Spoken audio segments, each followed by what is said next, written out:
Hello and welcome back everyone. Now we move at the last part of flow control, which is jump. So in jump section there are two statements only, break and continue. And jump का use जो है basically जब हम किसी particular piece of code को या particular किसी line of code को एग्जीक्यूट नहीं करना चाहते हैं और उससे जंप करके डायरेक्टली हम किसी दूसरे लाइन ऑफ कोड पे जाना चाहते हैं, तो उसके लिए हम ब्रेक एंड कंटिन्यू का यूज़ करते हैं। सो ब्रेक का यूज़ तो आपने स्विच केस में भी स्टडी किया था कि ब्रेक की हेल्प से सिर्फ हम एक ही केस को जो है हिट करते हैं और एक ही केस को एग्जीक्यूट करते हैं एज एन वांट, जब भी हमें उसकी ज़रूरत होती है। तो ब्रेक और कंटिन्यू का सिंपल मतलब यही है कि आपको पर्टिकुलर लाइन ऑफ कोड को एग्जीक्यूट नहीं करना है। लेट्स से आपको लाइन नंबर 2 से लेकर लाइन नंबर 10 तक एग्जीक्यूट नहीं करना है, तो आप क्या करोगे, फर्स्ट लाइन से डायरेक्ट 11 लाइन पे जंप कर जाओगे with the help of break statement. और कंटिन्यू का भी जो है एक सिंपल यही मतलब होता है, लेकिन ब्रेक एंड कंटिन्यू के जो फंक्शनैलिटी होती है वो डिफर होती है in the particular in jump concept. Means jump जो हम करते हैं जनरली ब्रेक में वो पर्टिकुलर किसी ब्लॉक से बाहर आ जाते हैं, लेकिन कंटिन्यू में ब्लॉक से बाहर नहीं जाते हैं, कंडीशन पे वापस चले जाते हैं। तो let's see them one by one हम स्टडी करेंगे इसको। सबसे पहले ब्रेक का यूज़ देखते हैं। सो ब्रेक को आप सिंपली अगर सिंटैक्स इसका देखेंगे तो ब्रेक कीवर्ड यूज़ करते हैं एंड देन सेमीकोलन, लेकिन यहाँ पे आपको ज़्यादा क्लैरिटी नहीं होगी लेकिन आप इसको इस तरह से समझ सकते हैं कि लेट्स से अगर आपके पास एक ब्लॉक है और उस ब्लॉक के अंदर ब्रेक कीवर्ड आपने यूज़ किया है और ये ब्लॉक क्लोज्ड है, ठीक है, ये ब्लॉक लेट्स से यहाँ पे क्लोज्ड है, यहाँ पे सम लाइन ऑफ कोड होंगे, यहाँ पे सम लाइन ऑफ कोड होंगे, यहाँ पे भी सम लाइन ऑफ कोड होंगे, और इसके ऊपर भी ब्लॉक के अंदर सम लाइन ऑफ कोड्स होंगे। ये ब्लॉक में भी लूप हो सकता है, while loop, do while loop, for loop, या फिर अदर स्टेटमेंट्स हो सकते हैं जैसे इफ एल्स, इस तरह से। तो ब्रेक में जनरली होता क्या है कि जब भी आप इस ब्रेक को हिट करते हो, ठीक है, आपने ऊपर की लाइन से एग्जीक्यूट की, देन उसके बाद एग्जीक्यूट की, एंड अगर आपने ब्रेक को हिट किया तो इसके नीचे की जो भी लाइन होगी इसको आप एग्जीक्यूट नहीं करोगे, आप डायरेक्टली इस ब्लॉक से बाहर आ जाओगे।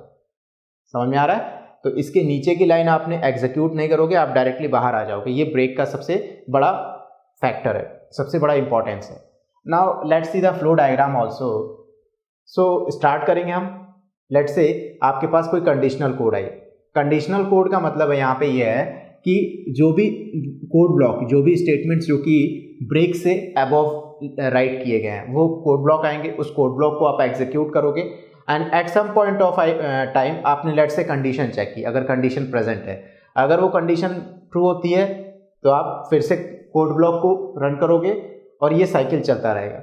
लेकिन at some point of time let's say आपने कंडीशन चेक कोड ब्लॉक को रन करा और कोड ब्लॉक को रन करने के टाइम आपने ब्रेक को हिट किया, मीन्स ब्रेक को एग्जीक्यूट किया, तो उस केस में आप डायरेक्टली जो है उस पर्टिकुलर ब्लॉक से बाहर आ जाओगे, एग्जिट कर जाओगे और एंड पे आ जाओगे, मीन्स उस पर्टिकुलर ब्लॉक के नीचे वाले लाइन्स ऑफ कोड्स को एग्जीक्यूट करोगे।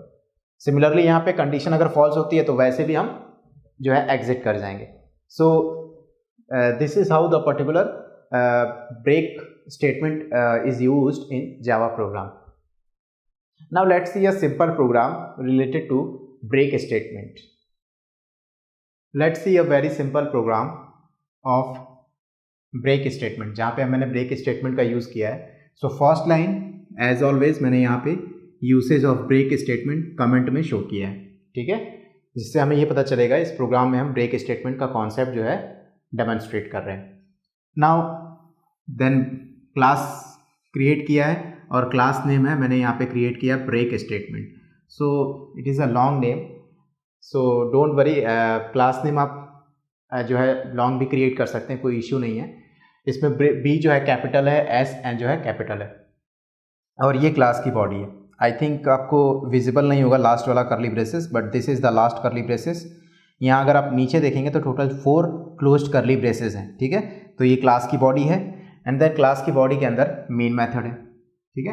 मेन मेथड के अंदर मैंने ये मेन मेथड की बॉडी, मेन मेथड के अंदर मैंने 2 फॉर लूप का यूज़ किया है, और ये फर्स्ट फॉर लूप है और ये सेकंड फॉर लूप है, एंड ये जो है नेस्टेड फॉर लूप है, मीन्स फॉर लूप के अंदर मैंने दूसरा फॉर लूप जो है यूज़ किया है।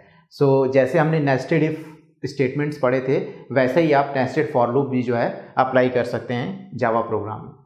सो नेस्टेड फॉर लूप में जनरली क्या होगा कि अगर फर्स्ट आउटर कंडीशन, आउटर जो फॉर लूप होगा अगर वो ट्रू होगा तभी आप इनर फॉर लूप को जो है एग्जीक्यूट करेंगे, otherwise inner for loop execute नहीं होगा, just like nested if statement. So let's see that first है आपने फॉर लूप को डिक्लेयर किया है, फॉर लूप यूज़ किया है, इसमें वेरिएबल आई को आपने 0 वैल्यू इनिशियलाइज की है और वेरिएबल आई इंटीजर टाइप का है, एंड देन कंडीशन में लगाया कि variable i is less than 5, yes it is less than 5, and then increment वाला पार्ट परफॉर्म किया। So just to analyse this program, इस प्रोग्राम को अगर हम एनालाइज करें तो आपने इस प्रोग्राम को लेट से सेव किया ब्रेक स्टेटमेंट डॉट जावा के नाम से, देन इसको कंपाइल किया with the help of command Java c space break statement dot Java, and then after you run the program with the help of Java interpreter JVM Java space break statement. Then आपको output में जो है, output में values show होंगी। सबसे पहले आपने first for loop को जो है चेक किया, फर्स्ट फॉर लूप कंडीशन सही है, 0 लेस देन 5 है, okay it is true, 0 less than 5। अब इसके अंदर हम आएंगे फॉर लूप के अंदर, नेक्स्ट फॉर लूप के अंदर जे वेरिएबल है इस इंटीजर टाइप का, इसको मैंने वैल्यू इनिशियलाइज किया 0 और इसको भी कंडीशन में रखा है 0 less than 5, j less than 5, तो क्या जे लेस देन 5 है, yes it is also less than 5, तो j less than 5, 0 less than 5 and then j plus plus. तो अगर इनर फॉर लूप भी सही है तो मीन्स इसके अंदर का जो कोड है वो एग्जीक्यूट होगा। What is the code, system dot out dot println j is and plus j, जो जे की जो भी वैल्यू है उसे हम जो है प्रिंट करना चाहते हैं, तो जे की वैल्यू है 0, ठीक है। यहाँ पे सबसे बड़ा एडवांटेज ये है कि ये जब आप इसको प्रिंट करेंगे फिर से ये इनर फॉर लूप की इंक्रीमेंट और डिक्रीमेंट पार्ट को परफॉर्म करेगा, और कब तक करेगा, जब तक कि कंडीशन ट्रू होती रहेगी, आउटर पार्ट में जाएगा ही नहीं। जब कंडीशन फॉल्स हो जाएगी फिर ये आउटर पार्ट में जाके इंक्रीमेंट और डिक्रीमेंट परफॉर्म करेगा। तो यहाँ पे 0 से ये क्या हो जाएगा, 1 less than 5, it is true, तो आपको 1 प्रिंट हो जाएगा, देन फिर इंक्रीमेंट करेंगे, देन 2 प्रिंट हो जाएगा, फिर इंक्रीमेंट करेंगे इनर लूप में 3 प्रिंट हो जाएगा, फिर इंक्रीमेंट करेंगे 4 प्रिंट हो जाएगा, एंड फाइनली जब 5 इंक्रीमेंट होगा उसको आप 5 से कंपेयर करेंगे तो ये फॉल्स हो जाएगा।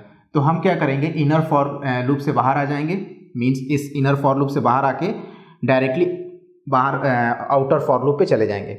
Okay, so outer for loop क्या कह रहा है, आउटर फॉर लूप में आपको फिर से इंक्रीमेंट करना होगा आई को, आई 0 था अब 0 से 1 हो जाएगा। तो ये हो गया एक पर्टिकुलर साइकिल में आउटपुट। जब दूसरी साइकिल स्टार्ट होगी आउटर फॉर लूप की तो उस समय 1 है वैल्यू, तो फिर हम इनर फॉर लूप में आएंगे और फिर से जो है जे को 0 से स्टार्ट करेंगे रिपीट करना, तो 0 प्रिंट होगा, देन 1 प्रिंट होगा, देन 2 प्रिंट होगा, देन 3 प्रिंट होगा, देन 4 प्रिंट होगा, एंड फिर उसके बाद फिर अगर 5 इंक्रीमेंट करोगे तो ये कंडीशन फॉल्स हो जाएगी। फिर आप जाओगे आउटर फॉर लूप पे, अब यहाँ पे 1 से 2 हो गया, 2 लेस देन 5 अभी भी ट्रू है, फिर से इनर फॉर लूप के अंदर आए, एंड देन इस पर्टिकुलर आउटपुट को मैं इधर शो कर देता हूँ 0 1 2 3 एंड 4, ठीक है, ये प्रिंट हो गया। फिर जब आपने 5 इंक्रीमेंट किया तो इनर फॉर लूप जो है फॉल्स हो गया, तो आप फिर से आउटर फॉर लूप में जाओगे, एंड देन 2 से ये क्या हो जाएगा, 3 हो जाएगा। तो फर्स्ट आउटर फॉर लूप जब 0 था तो 0 1 2 3 4 प्रिंट हुआ, जब आउटर फॉर लूप 1 हुआ तो 0 1 2 3 4 प्रिंट हुआ, जब आउटर फॉर लूप 2 हुआ तो 0 1 2 3 4 प्रिंट हुआ। नाउ अब आउटर फॉर लूप 3 हो गया, तो 3 हो गया तो आप इनर फॉर लूप में आओगे और 0 प्रिंट करोगे, बट यहाँ पे एक कंडीशन ये है कि हमने इसके अंदर ब्रेक स्टेटमेंट का यूज़ किया है इस पर्टिकुलर आउटर फॉर लूप के अंदर। तो इसमें कंडीशन क्या है, if i is equal to 3, क्या आई की वैल्यू 3 के इक्वल है, yes it is equal to 3। तो उस केस में क्या करोगे, ब्रेक से आप डायरेक्टली इस ब्लॉक से बाहर आ जाओगे, मीन्स इस सीधे आउटर फॉर लूप में चले जाओगे, तो सिर्फ एक टाइम 0 प्रिंट होगा, उसके बाद आप जो है इस पर्टिकुलर 3 वाले आउटर फॉर लूप से बाहर आ गए। नाउ अब आई को 4 आउटर फॉर लूप में आई की वैल्यू 4 होगी, 4 इज लेस देन 5, ये भी कंडीशन ट्रू है, तो फिर से 0 1 2 3 एंड 4 प्रिंट होगा, ठीक है। एंड देन फिर आउटर फॉर लूप में आप वैल्यू 5 कर दोगे, 5 लेस देन 5, अब ये कंडीशन जो है फॉल्स हो गई। जब ये कंडीशन फॉल्स हो गई तो हम आउटर फॉर लूप से डायरेक्टली बाहर आ जाएंगे और मेन मेथड का ये करली ब्रेसेस पे आ जाएंगे, देन उसके बाद क्लास के करली ब्रेसेस पे आ जाएंगे। सो ब्रेक स्टेटमेंट का एडवांटेज ये है कि आप किसी भी एक ब्लॉक या इनर ब्लॉक से जो है बाहर आ सकते हैं with the help of break statement. Okay, so जब आई की वैल्यू, आउटर फॉर लूप की वैल्यू 3 थी, तो उस केस में हमने 0 सिर्फ प्रिंट किया, 1 2 3 4 नहीं प्रिंट किया। Okay, so this is the idea about break statement. Now in the next video we will see continue statement.